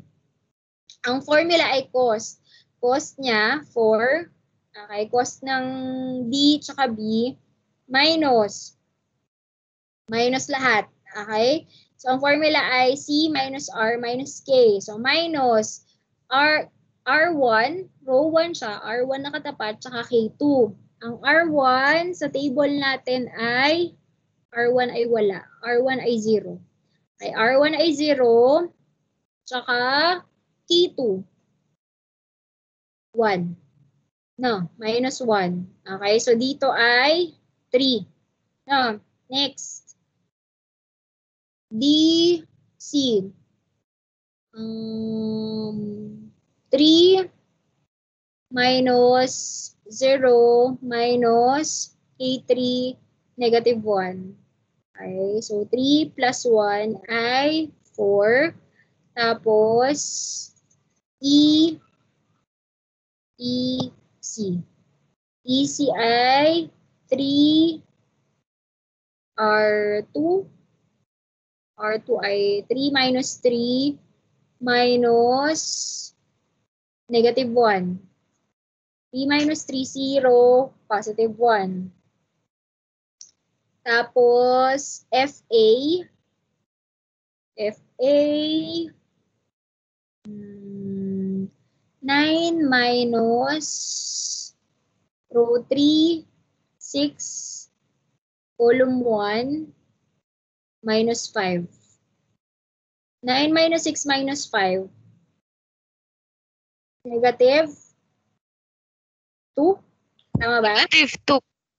Okay, good. Negative. So, nakuha na natin lahat ng improvement index ng mga unused square. Okay? So, let's select the best negative index and proceed to solve the problem. Okay? So, ang best negative at yun lang naman ang negative dahil ito ay minimization. Ang negative sa atin ay itong si FA na naman. Okay? So, siya talaga yung may problema. So, since na-identify na natin, proceed na daw tayo sa stepping stone method. Parang hindi lang kayo, parang nilito lang kayo ng kaunti, pero stepping stone din yung kapupuntahan nyo. Okay, so stepping stone ulit tayo. We have positive, negative, positive, negative. Okay? So stepping stone, same process, positive, negative, positive, negative. So once na nagawa nyo na siya, same process din ng stepping stone kung paano siya sinusolve. So, identify nyo uli yung smallest, that's 100. No? Okay, 100, i-add dun sa may positive sign, tapos i-minus dun sa may negative sign. Okay, so, ganun ulit. So, we have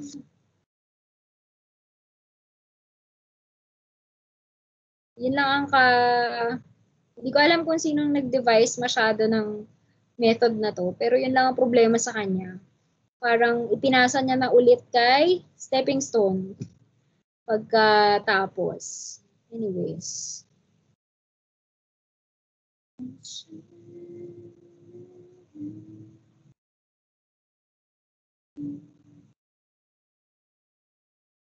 So parang nagawa natin siya kanina.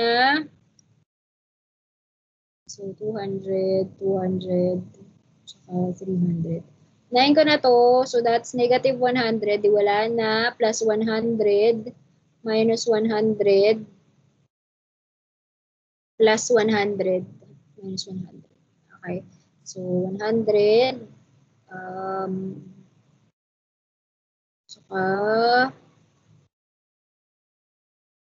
200.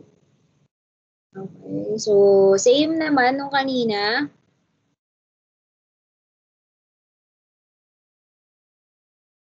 So, after that, kukompute nyo na uli yung MODI, ay yung improvement index using the same process. Okay. Compute nyo uli yung may laman, same process. Kukompute nyo uli yung may laman, parang ginawa nyo dito. The R1, K1 is equal to 5 pa din. R2, K2 is equal to 8. Tapos, R3, K1 is equal to 7, equal to 9, okay, and so on and so forth. The same process, tapos mag-stepping stone uli kayo. Okay, hindi ko na siya gagawin mga kapatid kasi para to conserve time, pero same process po ang gagawin nyo. Di, eto na. After nito, mag-R1, K1 uli kayo, tapos i-identify nyo uli ito. Tapos, stepping stone na naman. Okay?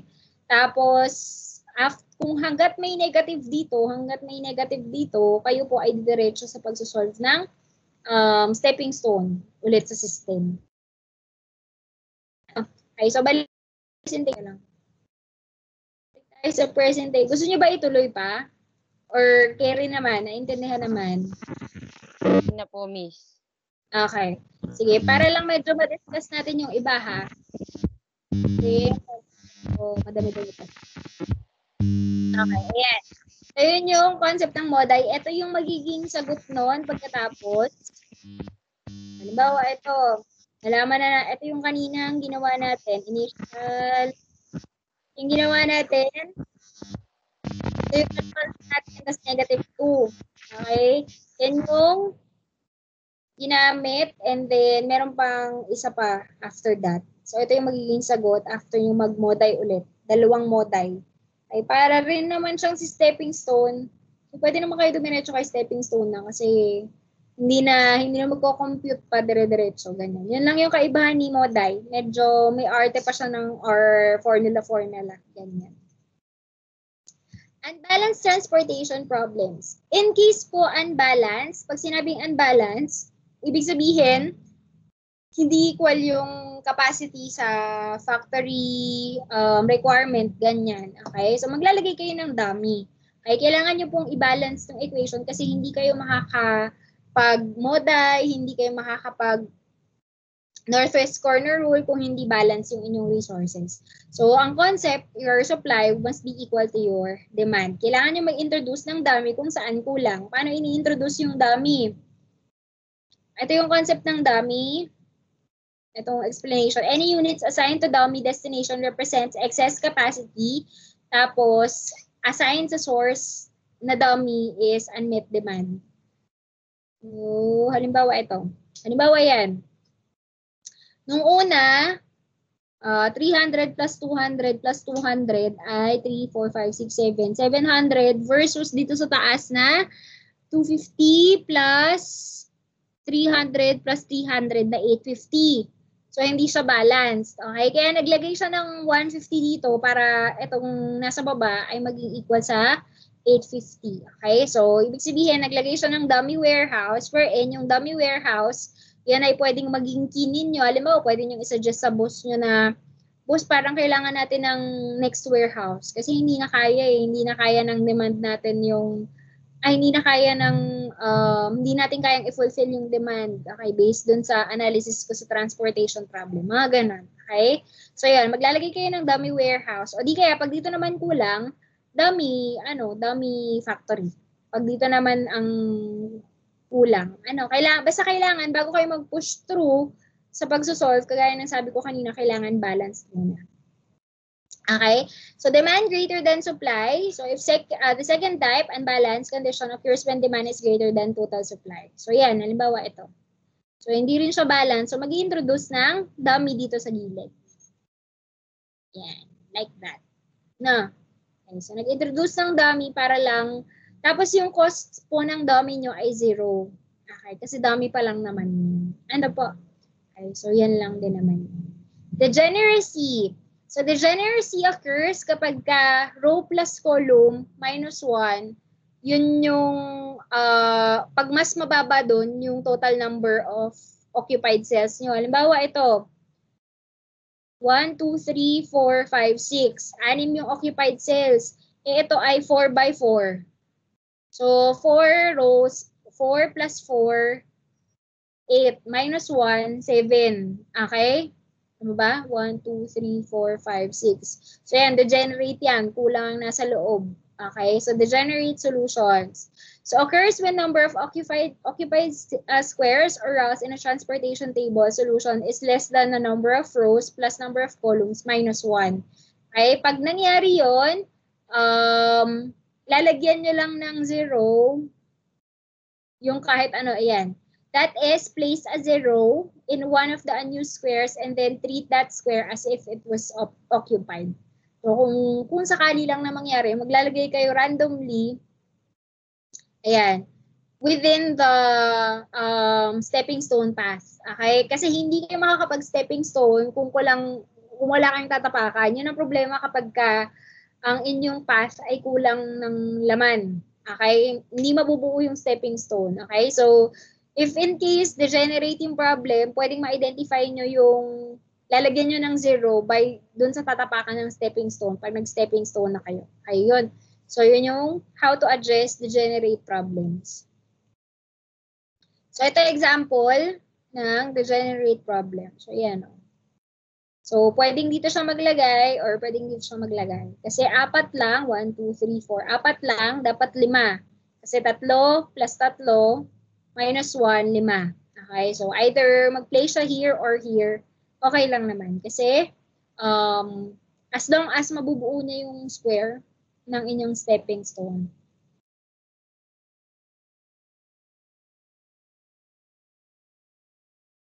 So ito, just read through this. Mga concept lang yan ng degenerate. Ito, concept ng more than one optimal solution. This happens when one or more of the improvement indices is 0 in the optimal solution. So, pwede naman po kayong, pwede mo kasing, baka mamimili ka kasi by that, dahil pareha kasi sila. Okay? So, yun. Pwedeng ang piliin mo ay yung isa, or pwedeng piliin mo ay yung isa dahil pwede mo silang piliin pareha. Ang tendency, either of the two, pwedeng yun ang solution. So, yun yung scenario kapag multiple, more than one optimal solution ang scenario. So, pwedeng, kung sakaling ganun yung makuha nyo, pwede namang isa lang yung ibigay nyo sa akin. Okay? Pero, kita na yun agad, lalo pag equal yung improvement indices nyo, kita yun na kailangan or Q na siya for more than one optimal solution. Next ay maximization for transportation problems. We have been dealing so much with minimization. Sabi ko sa inyo kanina, puro minimization kasi yon. Okay, if in case lang naman na maximization yung problem na ibinigay sa inyo, like profit kunyari, ang cost na ibinigay sa inyo. So, ang magkakaiba lang, largest positive improvement index. Kung kanina, most negative o puro negative, ngayon naman, dapat improvement indices mo, puro positive. Okay, yung titignan mo. Okay, at yun yung i-improve mo. Kabaliktaran lang. Lagi naman gano'n. Laging kabaliktaran lang si maximization, si minimization. Okay, so again, kaibahan, ito, the cell with the largest positive improvement index is selected to be filled using the stepping stone path. So unacceptable or prohibited rules, at times there are a transportation problem in which one of the sources is unable to ship to one or more destinations. When this occurs, the problem is said to be unacceptable or prohibited. So in minimization, such a prohibited route is assigned to a very high cost to prevent this route from ever being used in the optimal solution. Yung OA, yung gap, okay? That's maximization problem.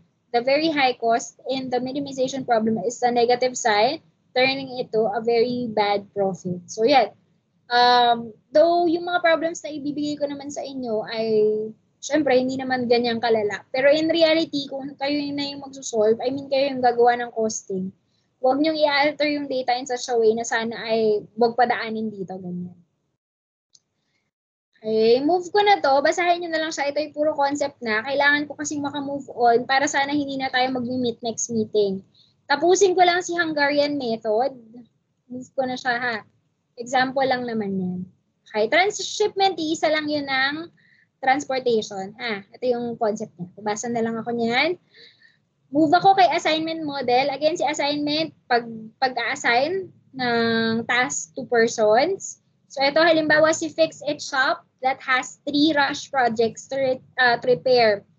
Ito yung costs for each project at kung cost para sa each person na gagawa. Okay? Ngayon, ang problema niya, anong job ang i-assign kanino? Okay? Rather than randomly selecting, ano yung pwedeng gawin? Okay? So una daw, ang kailangan nyo kasing gawin is using the Hungarian method. Una, find the opportunity cost table by subtracting the smallest number in each row and then subtracting the smallest number in each column. Diretso na tayo dun sa ating problem. Babasahin ko na lang. Kaya ko namang magtingin na lang ng instruction. Solve na natin siya para makita nyo siya kung paano. Ayan. Okay. Hindi siya paano. Okay. Ayan. So, ito na. And so, solve na natin siya. So, ang step 1 ng Hungarian method, sabi daw, find the opportunity cost table by solving for the row at saka column na opportunity cost. Opportunity cost na naman. Ibig sabihin, ito yung pinakamababang cost. Ano? Okay, so in our case, so ang pinakamababang cost sa atin sa row is si 6. Tama ga? 6, no? So, kunin natin yung row column ha. Row opportunity cost. Okay, row opportunity cost. Kunin natin siya. So, we have Adams, Brown, tsaka Cooper. Project 1, 2, 3. Ang pinakamababa ay si 6. No? So, 6 minus 6, 0. 14 minus 6 ay 5. Tama ga? Tapos 11 minus 6 ay 5. Teka lang, parang mali. 5 pala dito. 5. Tapos dito ay 8. No. Next. Dito sa row na to, anong pinakamababa? 8. No. So 8 minus 8, 0. Minus nyo lang yung pinakamababa sa buong row. Tapos 10 minus 8 ay 2. Tapos 11 minus 8 ay 3.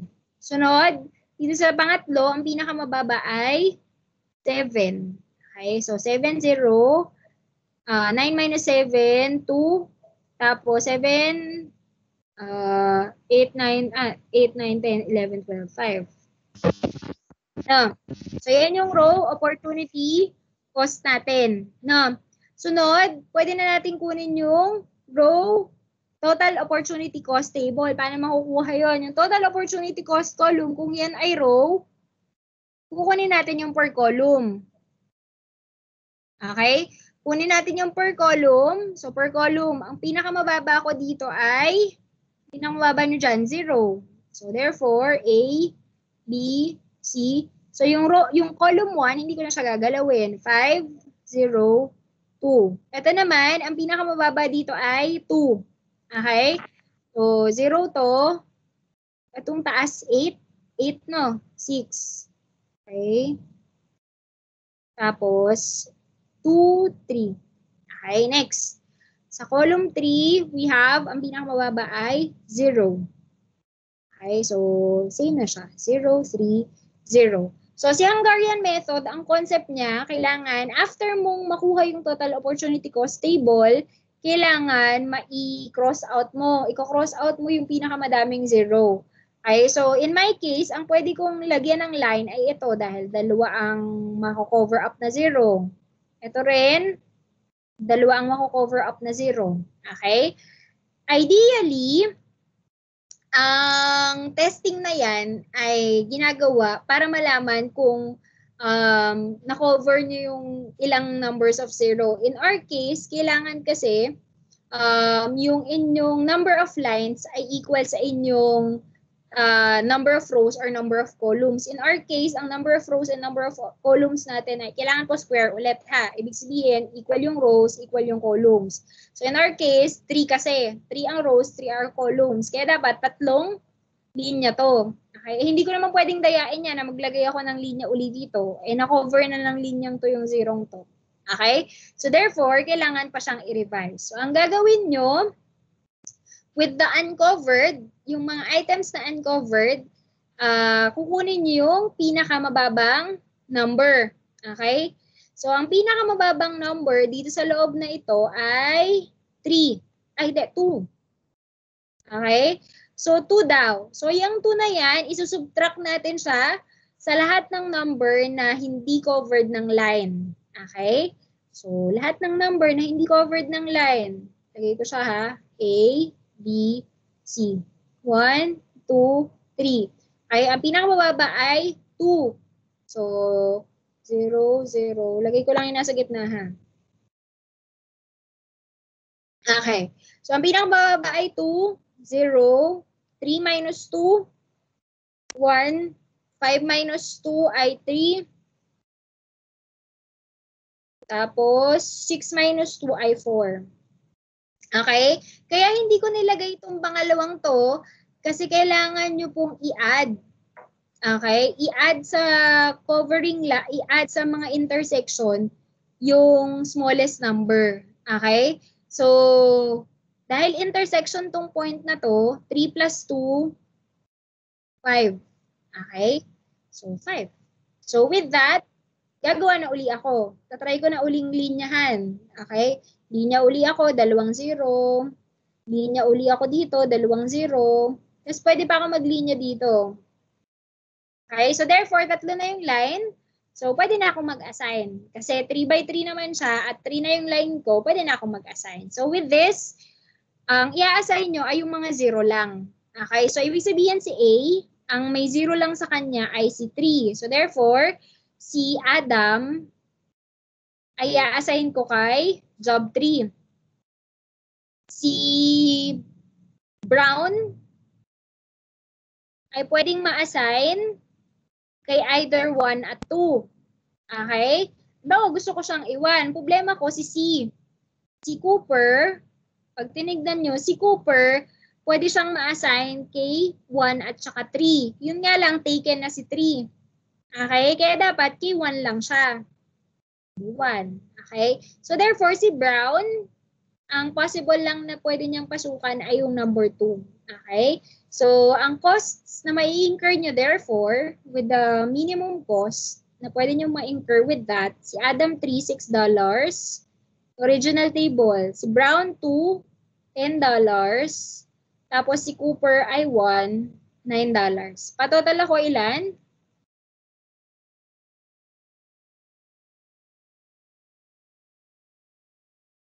$24, Miss. Ilan? 24. 24. 25. Yan. So, yan yung magiging cost of assignment nyo. Yun lang naman si Hungarian method. Tapos, yung mga makikita nyo dito, hala, dumilim na ako ng dumilim kasi wala akong ilaw. Yung mga makikita nyo dito sa discussion, ito ay, yung steps. Yan din yung ginawa ko. Mabilisan lang. Okay, so again, ang key lang po, yung paglaline, hindi siya pwedeng dayain, ha? Yun po ay as much as possible yung line na magagawa nyo ay nagpo-cover ng madaming 0.